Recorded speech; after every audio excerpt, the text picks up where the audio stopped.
Imagine feeling incomplete.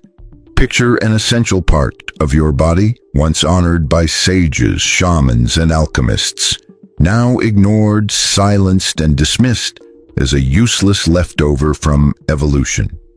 What if that forgotten part is actually one of the most powerful keys to releasing the excess energy that overwhelms you, makes you sick, and distorts your energy field?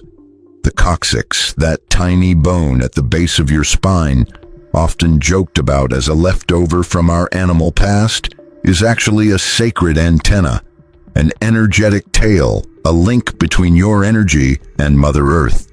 It's a channel that, when activated, can help release the buildup of energy the modern mind collects, but doesn't know how to let go of. It's not just a bone, it's a connection to the invisible. Through it flows the most primal energy, Earth's vibration, the planet's memory, the magnetic pulse that sustains and renews life. In the spiritual world, any energy channel that can't release becomes a hidden danger.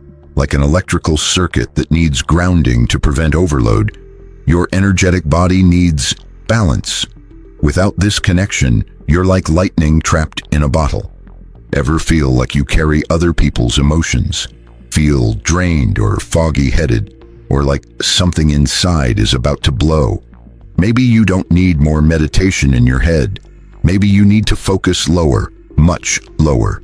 In this video, we'll explore one of the least understood but most powerful truths about the human energy body, the spiritual role of the coccyx as a grounding tail. We'll dive into ancient traditions, see how wise people from lost civilizations understood its power, and uncover practical ways to activate this vital connection. You'll learn why excess energy can turn toxic spiritually, how to naturally and safely release it, and why understanding your energy tail can mean the difference between chaos and inner peace. This isn't just another video, it's an invitation to reconnect with the raw, real electric core of who you are. Because when you remember you're a creature of both sky and earth, your energy flows right, your power finds purpose, and everything begins at the base of your spine. Since the dawn of human awareness, our ancestors sensed a truth modern science is only now starting to catch up with. The human body is a bridge between worlds, not just flesh and bone, but energy channels, vibration centers, and antennas that send and receive subtle frequencies.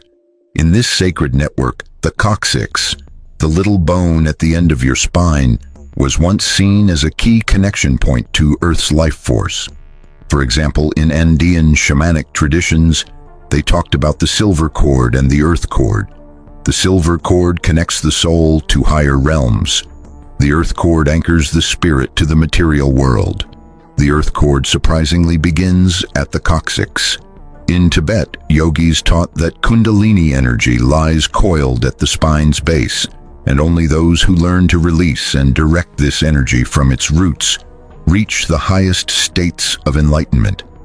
The spine was often seen as a cosmic tree.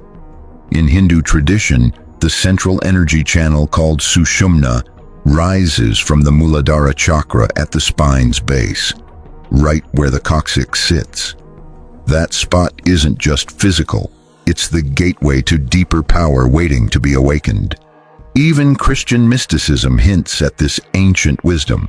Some secret texts mention a fire that must rise from the sacrum to purify the soul. Interestingly, this fire starts not in the head or heart, but at the lowest, most earthly place. Modern thinking, however, has disconnected us from this knowledge, writing off the coccyx as just a useless remnant of a tail. But cultures deeply connected to nature never overlooked its importance. To them, every part of the body had a hidden meaning, a sacred design. The body was a temple, and the coccyx the hidden cornerstone of the altar. In Taoist internal alchemy, grounding is key to transforming excess inner heat created by energy work. Without learning to direct this hot energy down to the earth, practitioners risk burnout or worse.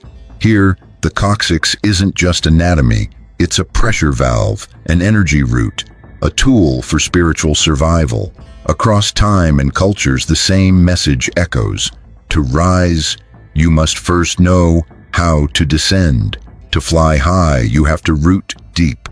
And the secret to rooting is quietly sitting at the end of your spine. To truly understand the coccyx's role as an energy tail or spiritual antenna, we need to look beyond just the physical body. In spiritual teachings, the physical is only one layer, a dense reflection of subtler bodies and invisible channels where vital energy flows. Within this subtle network, the coccyx acts as the root of an energy column that supports the body and channels the forces moving through us. On the surface, it looks like just a bone, but energetically, it's like a plug or socket that connects to or disconnects from the Earth's energy. Think of an electrical storm. When too much charge builds in the clouds, it must discharge, or else it will strike lightning. Our energetic body works the same way. Unreleased emotions, stress, envy, and obsessive thoughts all build up charge. We become like stormy clouds full of emotional electricity. Where does that energy go? The body has a perfect design for releasing it, the coccyx. It's the contact point with the Earth's grounding energy. Without that release, energy gets stuck, causing imbalances like insomnia, anxiety, brain fog, hypersensitivity, and even mysterious physical illnesses. That's why advanced meditation teachers emphasize posture. Keep your spine straight, coccyx grounded, and legs relaxed. It's not just about comfort or posture. It's about opening that lower energy channel so the stuff that doesn't belong to you can flow back to its source, the Earth. When you consciously activate the coccyx, it becomes like an energetic root. Just like trees can't stand tall without sending roots into the ground, we can't maintain higher states of consciousness if we don't release what's weighing us down. And here's where the analogy really clicks. A tree doesn't fight gravity, it surrenders to it. Its strength comes from channeling its weight downwards, not resisting it. It's not about pushing away negative energy, fighting it, or ignoring it. It's about letting it flow where it needs to go, down to the magnetic core of the Earth that transforms everything. The Earth, with its yin energy, absorbs, recycles, and transforms, but only if we allow it, only if we open that channel, only if we stop ignoring the power of the coccyx. In many sacred movement practices like Qigong, Kundalini Yoga, or certain tribal dances, the flowing movements of the spine, the sacrum tapping the ground, postures where the coccyx points down aren't random. They're intentional spiritual tools designed to activate that energetic tail that keeps us connected to the planet's energy network. The most amazing part? When that channel opens, you don't just feel it in your head, you feel it in your body. It comes as warmth flowing down, a subtle buzz, a weight lifting, a sudden clarity. Your body breathes easier, your heart calms, and your thoughts organize themselves naturally. It's like lightning finally finding its path to the ground. Earlier, we talked about the coccyx acting like an antenna, a pathway to the Earth that lets built-up energy leave the body. But it's important to realize that grounding isn't just about passively dumping energy. It's an active exchange, a dance between two poles, the Earth and the human. This interaction not only cleans, but transforms. When you consciously activate your coccyx and surrender to that connection with the Earth, you're part of an alchemical process. In alchemy, the goal is to turn the dense lead of matter into the gold of spiritual light. In the same way, the coccyx helps convert our heavy emotional energy, the stuff we carry in our shadows, into something lighter, more refined, more elevated. This transformation doesn't happen instantly or automatically. It takes awareness, patience, and practice. The Earth isn't just a garbage dump for negative energy. It also teaches us how to release it without draining our vital life force. It's a quiet teacher, showing us how to let go of what weighs us down without letting it take over. But why don't all people experience this equally? That's where personal openness comes in. Just like plants need sun and water to grow, our ability to connect with the earth depends on how open and willing we are inside. The coccyx, at its core, is a channel that can get blocked, tense, or shut down. Trauma, suppressed feelings, chronic tension, limiting beliefs, and even everyday stress can block this flow. Think of the coccyx as a channel carrying an energy current. If it's blocked, the energy can't flow and release gets cut off. That's why some people, despite spiritual practices, struggle to fully let go of negative energy. They're not flexible enough, not willing enough to surrender to the earth's process. Letting go isn't about fighting yourself. It's about deeply surrendering to the natural flow. The coccyx's power as an energy conductor is also tied to balancing the brain's hemispheres, represented by the right leg as positive and the left leg as negative. It's a dance of opposites, a balance that needs to happen for your system to work at its best. Grounding isn't just about releasing negative energy, it's about integrating opposites. The fire of creativity, the earth of calm, the light of awareness, the darkness of the shadow. In this way, the coccyx acts like a hinge, one leg reaching to the sky, the other rooted in the earth. The body becomes a bridge that restores the flow of energy in harmony. The tail that connects to the earth isn't just for dumping energy. It's about integrating the cosmic forces that make us who we are. It's a cycle that closes, a complete transformation. When we talk about negative energy here, we're not talking about being morally bad. We mean heavy energy, stress, anxiety, frustration, unresolved emotions, other people's energy that we pick up without meaning to.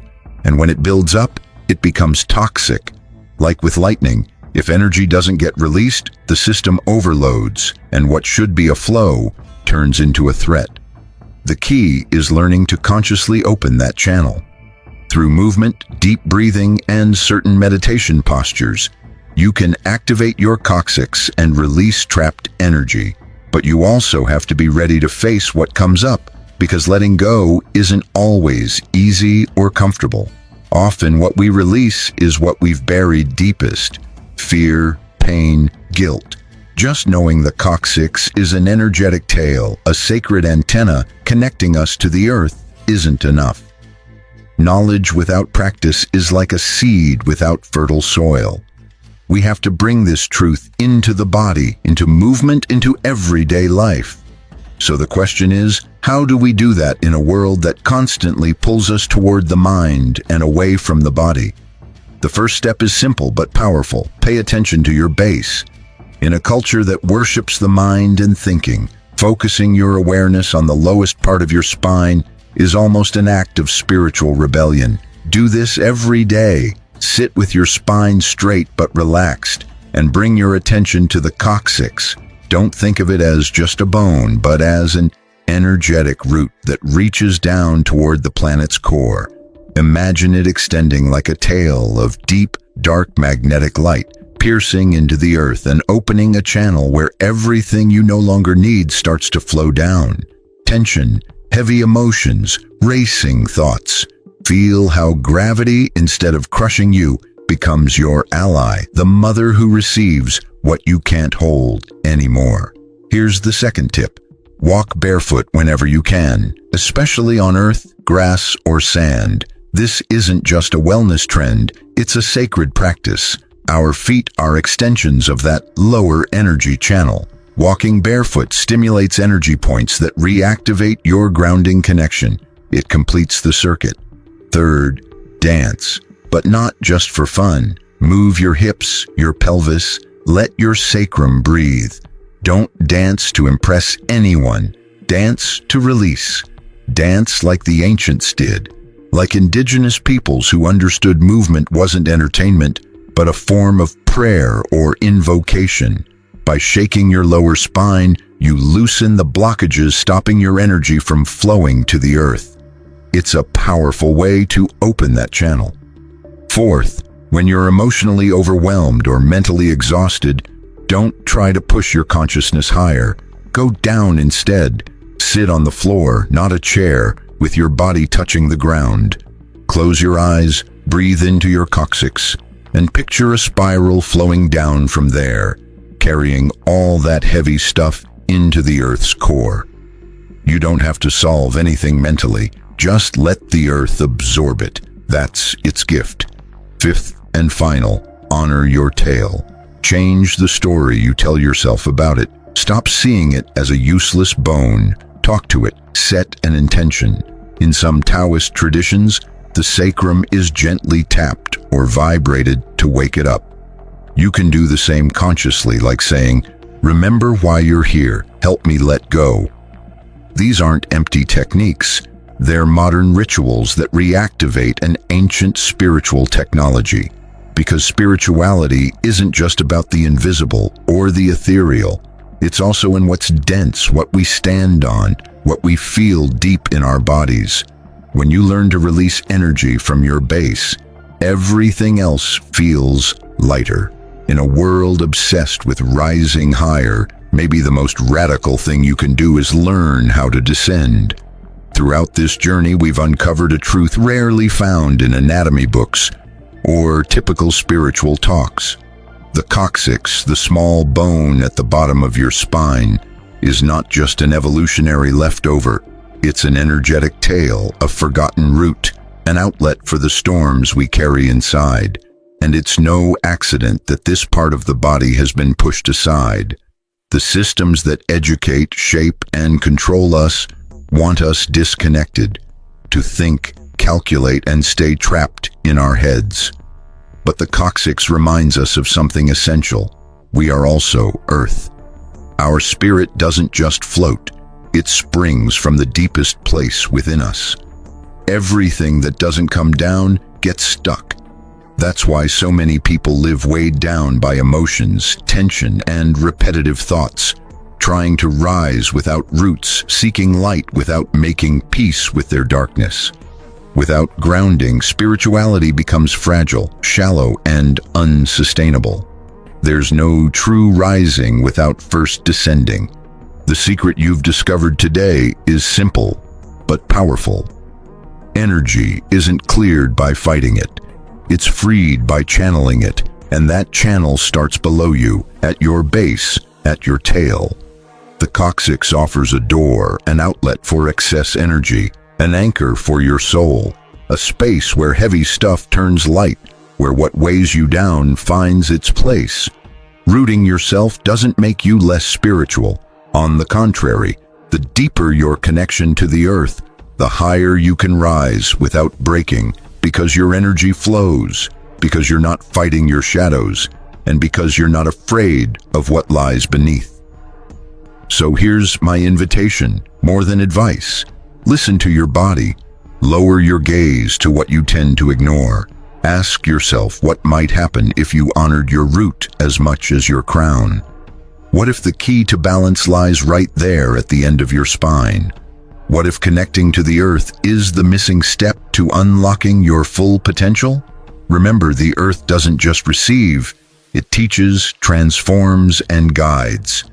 If this message resonated with you, if you felt something stir in your body or hear a forgotten truth in your soul, please like this video, subscribe to the channel to keep exploring the mysteries of being, and share this with other spiritual seekers. There are many who still don't remember their tale, and you might be the one to help wake them up. See you at the next portal. Until then, root yourself and remember who you are. Imagine for a moment that you're never truly alone, not even when you're completely by yourself. What if I told you that something, an invisible presence without shape, face, or voice, has been walking alongside you for a long time? Something you can't see but that senses every one of your thoughts. Something you can't hear but that feeds on the quiet energy of your deepest emotions. What if I told you there are entities that drain your energy like it's water? Within ancient esoteric traditions, there's an idea that's as old as it is unsettling. There are subtle parasitic forms that attach themselves to our energy fields and feed off our vitality. This isn't just poetic metaphor or superstition. It's a detailed cosmology built by alchemists, mystics, and occultists over centuries. The ancients called them astral larvae. Others, less poetically, called them demons of the invisible realm. Today, some see them as psychic projections or thought forms that take on a life of their own. But the name doesn't really matter. What matters is this: they're real. And right now, you could be feeding one without even knowing it. Maybe you've felt that overwhelming fatigue no amount of sleep seems to fix. Maybe you've noticed your mood crashing for no clear reason. Maybe you've had dark thoughts that seem to come from somewhere inside you, but not really you. These are signs many people ignore. Some try to diagnose, but others, wise enough, have learned to see as something deeper, an energetic invasion. This isn't about fear, it's about awareness, because knowledge is the light that pushes away darkness.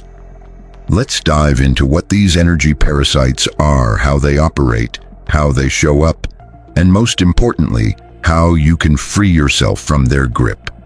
We'll explore Hermetic teachings, warnings from alchemists like Paracelsus, and stories from clairvoyants who have seen this invisible ecosystem where emotions turn into hungry entities.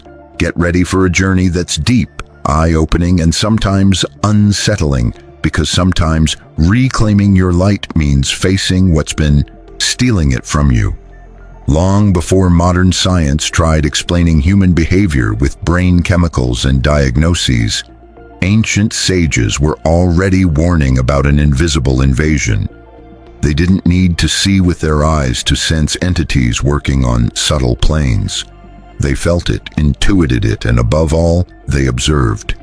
Through symbols, stories, and myths, they left clues about energetic forms that neither are born nor die in the physical world, but can affect the human soul. In ancient Egypt, for example, the concepts of the Ka and Ba referred to different aspects of the self.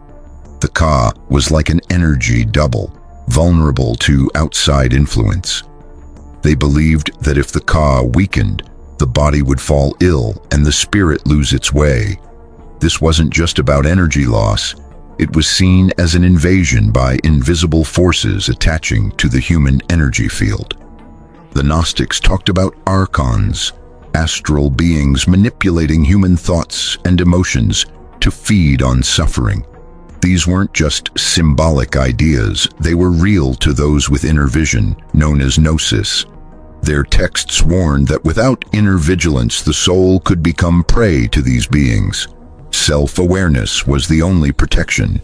In the Vedic tradition, the Upanishads and advanced yogis described asuras, beings that block spiritual growth, especially when your vital energy, prana, is out of balance. Prana flows through channels called nadis, and blockages create energy nests where parasites can thrive. That's why many traditions stress purifying the body and mind before any spiritual work. Western esotericism, from Paracelsus to Franz Bardon, documents astral larvae made up of obsessive thoughts, unresolved emotions, or addictions. These larvae gain a kind of semi-independent existence, latching onto a person's energy field, especially when fear, resentment, or sadness are present. Bardon wrote that letting destructive thoughts take hold weakens your inner shield and makes you a host for these lesser entities. Even mystical Christianity and Sufism, though using different terms, mention dark spiritual influences without bodies but with clear intent. The idea of impure spirits or jinns can also be understood as a form of energy parasites. These aren't outside forces invading from the outside. They're triggers that take hold when your spiritual field fractures or your ego rules unchecked. The core message across all these teachings is clear. Humans are more than their bodies. We are multidimensional beings, and our energy body is a battlefield where every thought and feeling counts. These entities don't break in by force. They slip through cracks in our unconscious, through unhealed wounds and emotions we refuse to face or transform. That's why every tradition emphasizes waking up your awareness as a shield. It's not enough to cleanse your body. You have to keep watch over your inner world with constant, vigilant attention. The shadows that hurt us most don't come from outside, they come from within. And only when we turn on the light inside do those shadows lose their power to feed on us. Not all thieves wear masks or break down doors. Some sneak in quietly through the cracks of our energy, disguised as persistent thoughts, feelings that won't go away, and habits that slowly wear us down. Energetic parasites don't show up as scary monsters. They operate in subtle, clever ways, blending in as part of who we think we are, but they're not. To understand how these entities work, we first need to realize that the human body doesn't stop at the skin. Our biology is connected to an electromagnetic field, often called the aura or energy body in many traditions. This field acts like a protective shield, but also like an antenna, picking up, sending out, and resonating with the energies around us. When someone stays stuck in emotional states like fear, guilt, hatred, envy, or sadness, that energy field starts to crack. Think of it like a shattered crystal, letting in what it used to block. Those weak spots are exactly where energetic parasites find their chance to latch on. And they don't just settle randomly, they look for a matching vibration. In other words, if your mind is filled with thoughts of being a victim, you'll attract entities that feed on that same frequency. These entities don't possess you like in a horror movie. Instead, they slowly start influencing your choices, replaying the same mental loops over and over. The "I can't, no one gets me, I don't deserve it" cycle becomes their meal, because every thought and feeling carries energy, and that energy can be absorbed. Imagine these entities like tiny astral remoras, little creatures that cling to your energy body and slowly drain your vitality. At first, you might barely notice it, but over time you feel more tired, confused, and disconnected from yourself. Motivation fades, the will to move forward disappears, and dark thoughts take hold. And none of this happens with a clear enemy. You might never see the enemy because it hides behind your own inner voice. Energetic parasites can also show up through addictions. It doesn't matter if it's sugar, drama, toxic relationships, or screen time. Every addiction creates a closed energy loop that repeats non-stop, and that constant recycling of energy without transformation becomes a perfect breeding ground for these entities. The most unsettling part? Many of these parasites get their hosts to protect them. How? By planting the fear of letting them go. What would you do if you realized some emotions you thought were yours were actually whispers of something feeding off you? Not everyone wants to look inside because that requires courage, and breaking those ties takes a strong, wakeful will. It's no accident that ancient purification rituals, herbal baths, sacred fires, dances, chants, and deep breathing were part of the process. These weren't just for show, they were spiritual tools designed to move energy, close open portals, and evict entities hiding deep within the soul. The good news is, these parasites aren't invincible, but you can't get rid of them with outside fixes. You have to face them with awareness. That's where the real work begins.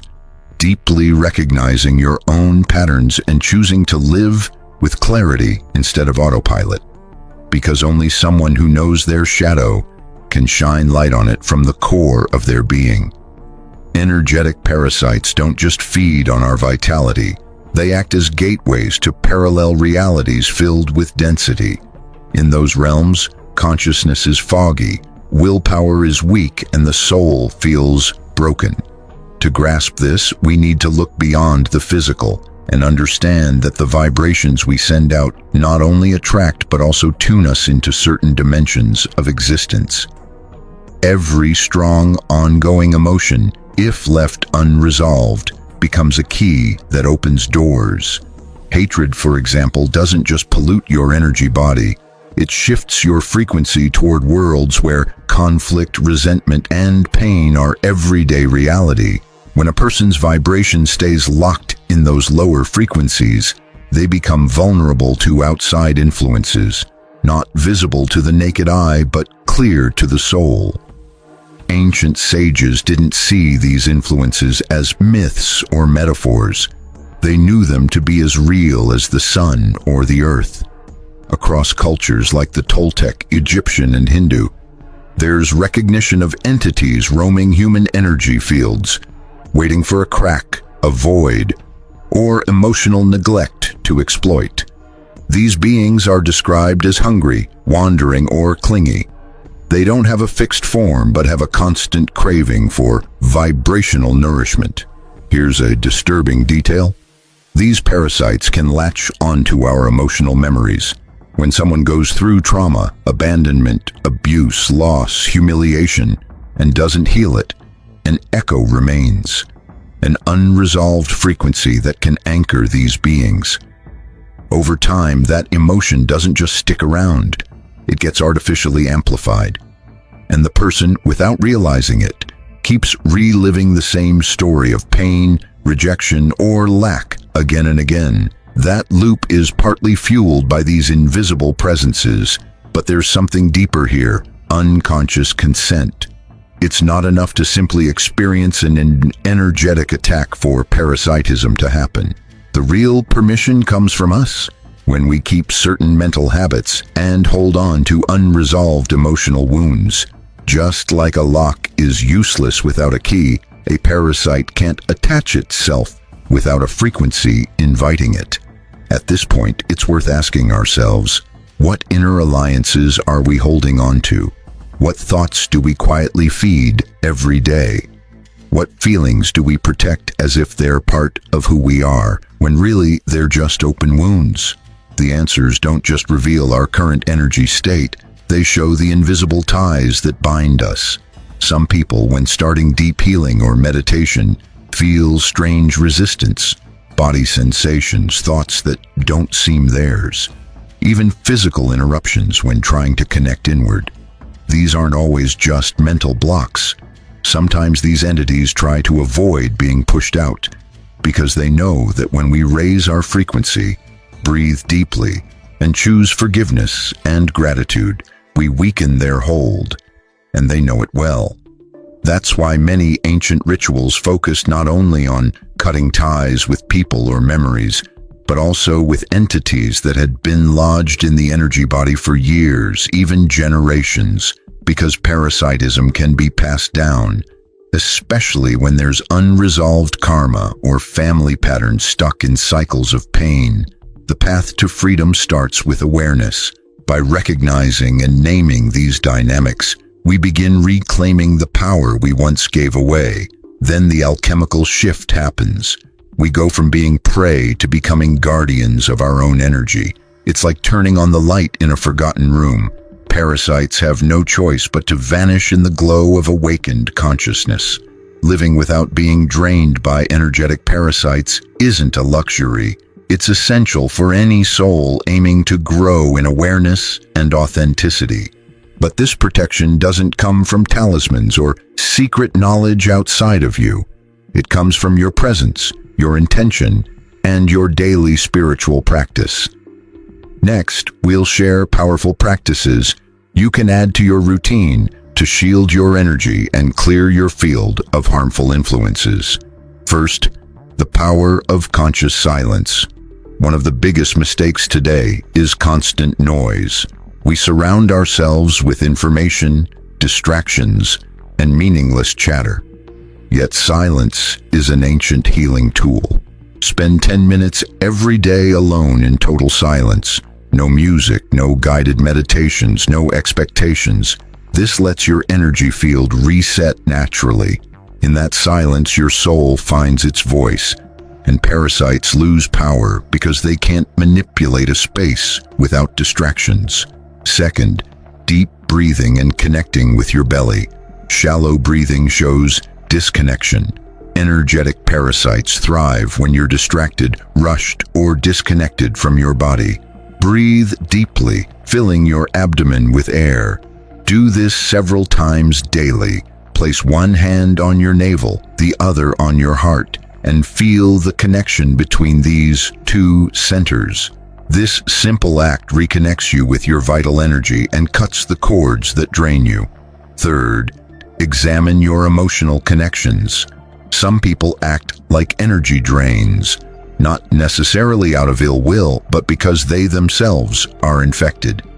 Think about who leaves you drained after talking with them.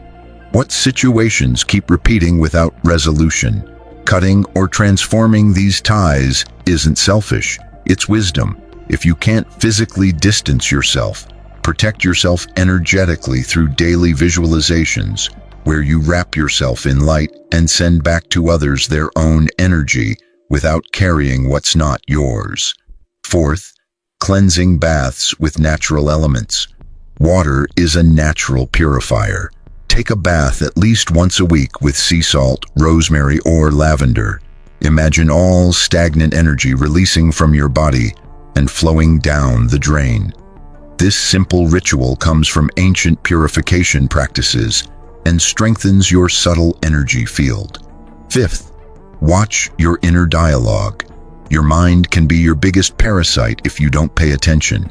Every self-critical thought, every harsh judgment, every unresolved guilt feeds entities vibrating in distortion. A daily mindfulness practice, observing your thoughts without getting caught up in them, is crucial. It's not about suppressing thoughts, but seeing them clearly without reacting. This helps dissolve mental patterns that create cracks where darkness can slip in. Sixth, energetic and vibrational nourishment. Remember, you're not just eating for your body, you're fueling your entire energy field. Dead, processed foods loaded with chemicals don't just hurt your physical health, they also weaken your energetic defenses. Choose fresh, living foods that have been nourished by the sun and earth. Bless every meal. That simple act of awareness turns the ordinary into something sacred, and no dark energy can settle where there's constant light. Protecting yourself isn't about living in fear, it's about living in power. And power grows day by day, breath by breath, thought by thought. Let every action be a pact with your soul, a quiet declaration that says, "Here, I'm in charge." This energy is sacred and no one can take it without your permission. Imagine your energy field as an ancient castle built over centuries of experiences, memories, thoughts, and emotions. At its heart lives the most sacred part of you, your essence, your divine spark, the light that never goes out. But that castle isn't impenetrable. Doors and windows open by neglect, fear, or ignorance let invisible forces in, parasitic energies that don't need chains to trap you, only your unawareness. We've walked step by step through discovering these subtle forces, how they operate, where they hide, and how they feed. Now we arrive at the most important part of this journey, realizing you have the power to shut those doors. You don't have to be a scholar or live in a mountain retreat. What it takes is presence, clarity, and will. 3 keys anyone can reclaim when they choose to come back to the center of their energy. True spiritual power isn't loud, it's steady. It's found in silence, in alignment, in small but meaningful choices. Every thought you refuse to feed, every emotion you choose to transform, every relationship you clear up, every meal you bless, every night when before bed you set the intention that only light may stay here. Protecting yourself from energetic parasites isn't paranoia, it's spiritual hygiene. Just like you wash your body, you need to learn to cleanse your aura, clear your mind, and sweep away energies that don't belong to you. Not because the world is dangerous, but because your energy is precious, and everything valuable deserves care and respect. This message isn't here to scare you. It's here to awaken your sense of responsibility. Where there's awareness, parasites can't survive. Where there's light, darkness fades. Where there's truth, manipulation breaks down. You've seen the invisible. You've realized not everything you feel comes from you. You've opened your eyes to the energetic realities around us, and that alone is a form of freedom. Now the next step is yours. Will you choose to protect yourself? Will you honor your energy as the most sacred thing you have? Will you live as a conscious guardian of your inner temple? If this message speaks to you and offers helpful tools, I invite you to share it, like, subscribe, and hit the bell to get more insights that transform from the inside out. But above all, take a moment now. Close your eyes and ask yourself, who or what is living inside me that isn't really me? Awakening isn't a one-time event. It's an ongoing practice, a daily act of love for your soul. You're not weak, and you're not at the mercy of subtle forces. You are the central sun of your energy field, and the time has come for you to shine, uninterrupted. Take a moment to pause. Look at your hands. Notice your breathing. Feel your heartbeat. Now ask yourself, why do you have this body? Why this shape, this life story, and not something else? Somewhere long before you were born, a major choice was made. Your soul, the part of you that lives on beyond birth and death, picked this exact body with all its strengths, weaknesses, and unique features. It wasn't an accident. It wasn't luck. It was a clear, intentional choice. But why? What made your soul choose to come into this specific body with all its traits, limits, and possibilities? Every part of your biology, your personality, your family, and your life circumstances has a reason behind it. Most importantly, what is your soul trying to teach you through the body you live in? In this video, we'll explore one of the oldest secrets from mystical traditions, why your soul chose your body. This isn't just a deep or philosophical question. It's a truth that, once you understand it, can completely change how you see your life, your body, and your personal journey. I'll share how ancient cultures saw the connection between soul and body. What rules decide what body, family, or life situation your soul is born into? How can you read the map your soul left on your body to understand your deeper purpose in life? And above all, how can you make peace with your physical self and use the full potential your soul gave you? Because once you know why you chose this body, you stop fighting against yourself. When you remember the reason for your physical form, you start working with your soul instead of against it. Your health, relationships, talents, and challenges all start to make sense as part of a bigger plan. So let's take this journey together. Take a deep breath. Feel what makes you unique. And get ready to remember a secret your soul has always known. To understand why your soul chose your body, we need to look into ancient spiritual traditions, ones that looked beyond just the physical world and tried to understand the deeper forces at work. In ancient Egypt, people believed the soul was a traveler, coming to the physical world again and again to grow, learn, and become wiser.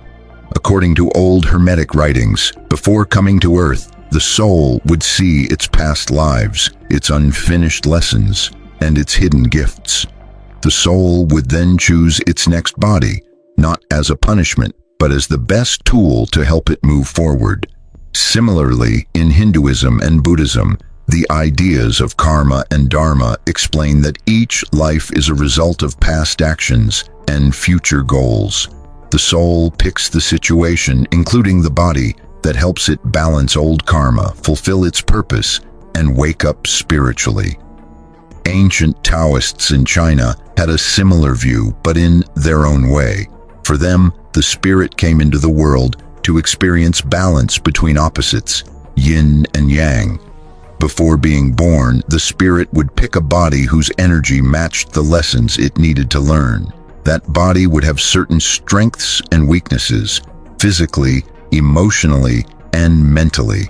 The body was like a song that the soul wanted to play in this life. Even in Jewish Kabbalah, you can find a similar teaching. Kabbalists said that before being born, the soul is shown a vision of its mission on earth. The soul agrees to the exact family, environment, and body that will help it grow. Once born, the soul forgets this vision for a while, but the sense of purpose is still inside. All these traditions share the same message. Your body is not a mistake and it's not a trap. It's a sacred choice made by your soul, a carefully designed vehicle to help you have the experiences, challenges, and discoveries your spirit wanted before you were born. When you understand this, you can stop being upset about your limits or your physical features and start to see your life as meaningful and intentional. You start to see your body as a guide, a kind of map built to help you grow. It shows the lessons you're here to learn, the gifts you're meant to share, and even the wounds you're here to heal. In the next part, we'll explore how to read this map. I'll walk you through the hidden signs your soul left on your body and how you can use them to live with more clarity, purpose, and balance. Now that you know your body wasn't a random accident, but a choice made by your soul, it's time to learn how to read the signals built into it. Every trait, tendency, and physical quirk you have is a symbol. Each one holds a deeper meaning about what your soul came here to experience and grow from. The ancient wisdom keepers understood this deeply. For them, the body wasn't just skin and bones. It was a sacred reflection of your soul's path. Let's go over some of the main ways to decode that path, using their insight and respect. 1. Your body type, your main tool for learning. In traditional healing systems like Chinese medicine and ayurveda, your body type was seen as the foundation your soul chose to build its. If you have a strong, solid frame, big bones, firm muscles, your soul likely wanted you to learn endurance, patience, and stability. If your body is more light, flexible, and sensitive, you may be here to focus on creativity, adaptability, and emotional depth. Each body type has its own strengths and challenges. A sturdy body may struggle with control and learn to let go. A lighter body may need to learn how to stay grounded and focused. Your job is to understand your natural energy and bring it into balance. 2. Key organs, gateways to growth. In Taoist teachings, every major organ is connected to certain emotions and life lessons. The heart is tied to joy and love, but also to restlessness. The lungs deal with sadness and courage, helping you learn acceptance. The stomach and spleen relate to trust and the ability to give and receive. The kidneys are connected to fear, willpower, and deep inner strength. If you've had health issues in a certain organ since childhood, it's likely not random. It's a message from your soul saying, "Pay attention, there's a lesson here." These repeating patterns point you toward what your soul wants to heal and develop. 3. Your hands and face, clues to your soul's blueprint. Reading hands or faces might sound superstitious, but ancient traditions treated these practices as real ways to understand the soul's design. For example, wide palms with short fingers suggest a hands-on, practical soul learning patience and precision. Long, thin hands point to a mind-oriented soul, learning to act and get grounded. A round, soft face often relates to themes of harmony and connection with others, while a sharp, angular face points to leadership and strong personal direction. Paying attention to these features is like reading the soul's handwriting. 4. repeating emotions, messages from your energy system. The emotions that show up over and over again aren't random either. If you often feel sadness, or if impatience, fear, or frustration stick around, those emotions are part of your learning path. Your energy body uses feelings as signals to guide your growth. Every part of you, your body, your emotions, your habits, is part of a message your soul wrote long before you were born. These traits are not flaws. They're keys to discovering your deeper mission. So far, we've learned how to read the sacred map your soul drew into your body, through your physical build, your key organs, your features, and your recurring emotions. But just reading the signs isn't enough. True transformation comes when you live what you've learned. The ancient sages knew this. Your soul didn't choose this body just to admire it, but to work with it, to unlock its energy, awaken its power, and turn your limits into strengths. Every physical weakness hides a strength waiting to be discovered. Every emotion points to a gift in disguise. In the next part, I'll share 4 simple but powerful ways you can activate this internal map and turn your body's signs into tools for real spiritual growth. First, breathing into your center, finding your grounding point. In Taoist tradition, the lower dantian, about 3 fingers below your belly button, is seen as the center of your life energy. No matter your body type, focusing on this area can help you feel more balanced, calm, and clear-minded. Try this. Sit up straight. Place your hands on your lower belly. Take a slow breath in, letting your belly expand. Then exhale gently and feel a sense of warmth and heaviness in that area. Do this for 5 to 10 minutes each day. This simple practice helps you feel more grounded and better equipped to handle emotional and physical stress. Second, massaging your organs, awakening inner strengths. Taoism teaches that gently massaging different parts of your body can help activate the positive emotions connected to each organ. For example, rubbing the chest near your heart can bring out joy and compassion. Massaging the sides of your chest can help ease sadness and boost courage. Rubbing your belly can support feelings of trust and peace. Use soft, circular motions for about a minute or 2 while breathing deeply.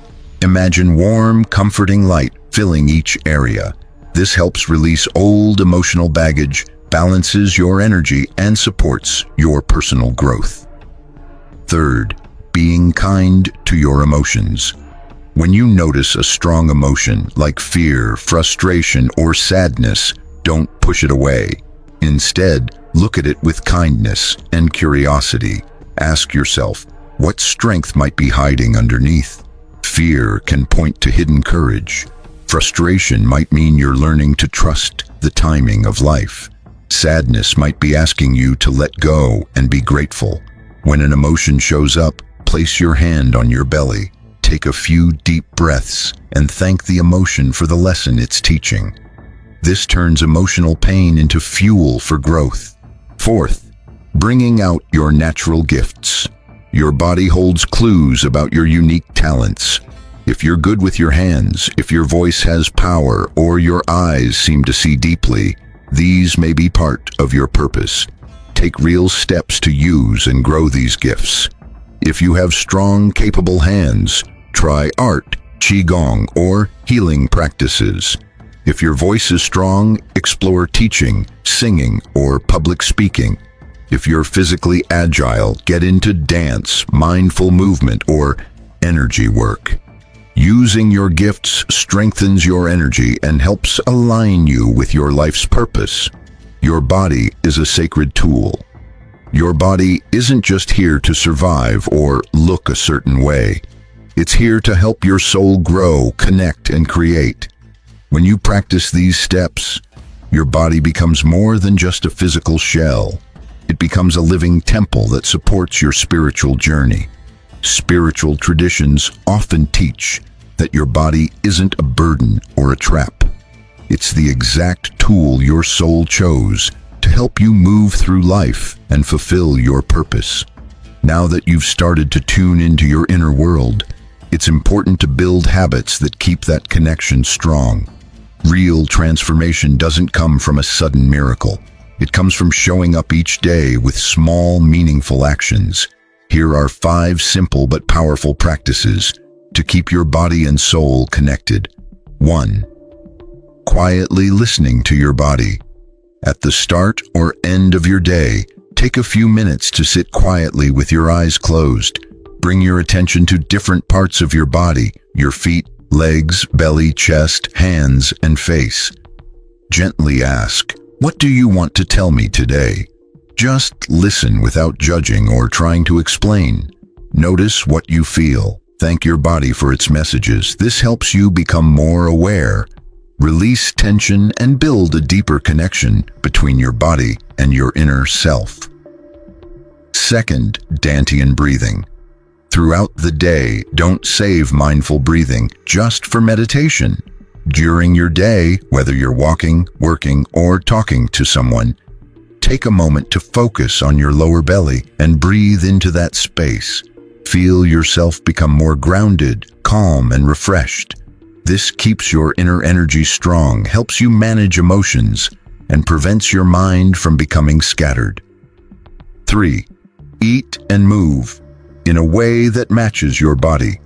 Pay attention to which foods and types of movement make you feel your best. If your body is strong and solid, lighter meals and fluid movements might bring more balance. If you're naturally light and quick, grounding foods and calming exercises might help. When you care for your body in a way that suits your natural type, you build more energy and support your personal growth. 4. A nighttime thank you to your body.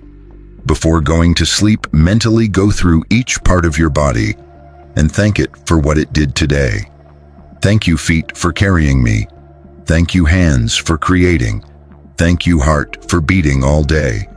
Let yourself feel love and appreciation for your body. This simple habit helps your body heal during sleep, improves your health, and softens any old feelings of disconnect or rejection. 5. Use your physical gift every week, each week. Set aside time to use a skill that comes naturally to your body, like creating with your hands, using your voice, moving through dance or yoga, or meditating to tap into your inner vision. This helps bring your spiritual purpose into your everyday life and turns your body into a tool for living that purpose. When you treat your body with respect and care every day, you also honor your soul's choice to live through it. These daily practices not only improve your physical well-being, they also reconnect you with your deeper purpose. As we've explored throughout this journey, your body is not a mistake. It's a sacred choice made by your soul. Every part of it, your strengths, emotions, even your challenges, holds meaning. It's a map that helps guide you toward growth and fulfillment. You've learned that your body is a living message. Your shape, your organs, your face, your emotions, all carry wisdom and clues from your soul. More importantly, you've learned how to work with your body and unlock its deeper power. You now know how to make your body a real partner on your spiritual path. True spiritual growth doesn't mean leaving the body behind. It means fully being in it, honoring it, and letting your soul shine through it. Your soul didn't come to escape the world. It came to bring light into it. And when you choose to care for and listen to your body, something beautiful happens. Your soul and your body come together, and you begin to live with deeper wisdom and purpose. Maybe now, when you look at your hands or feel your breath, you'll do it with more awareness. You'll no longer see yourself as separate pieces, but as a whole being. Real spirituality doesn't ignore the body, it flows through it, like a flower blooming in the sunlight. If this message speaks to you, feel free to share it. Pass on this wisdom and help others reconnect with their own inner map. Subscribe to this channel, hit the notification bell, and like this video so we can Keep exploring the teachings that bring balance, strength, and clarity to your life. Your journey isn't over, it's just getting started. Each breath, each kind act toward your body, each moment of self-awareness strengthens the bond between your soul and your body. Let your light shine through your body, and let your body become the sacred temple of your truth and wisdom.